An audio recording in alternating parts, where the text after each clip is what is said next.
A day in the life ng isang farm mom. Ito nga pala si Bochog, ang 1 year and 8 months old Pomeranian ko na mahilig magbabad sa tubig. Yung tipong hindi ko pa siya tinatawag, talagang nauna na siya sa batya. Kaya kinuha ko kaagad itong sipi ko para i-video siya. So, 2 months old pa nga lang si Bochog nung nabili ko siya.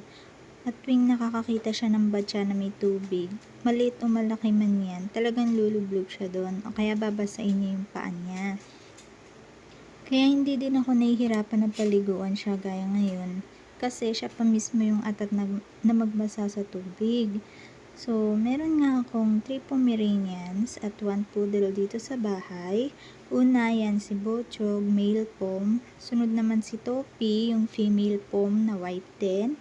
Next si Chichi, yung black femme na Pomeranian. At bunso naman si Buno na poodle. At every 2 weeks ko lang sila pinapaliguan, depende sa dumi, amoy, at init ng panahon. Hindi kasi pwedeng every week or every day kasi di naman sila lumalabas ng bahay at baka magkasakit naman pag palagi naliligo. So, yan nga si Buno, ang una kong pinaliguan, at dapat ang susunod ay si Chichi, kaso tumakbo agad si Bochog sa batya.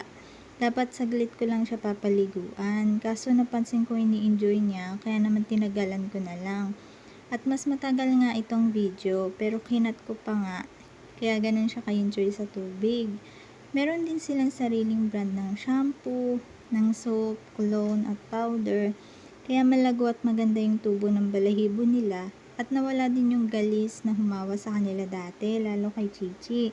So, si Chichi nga, dati nakalbo siya dahil sa galis.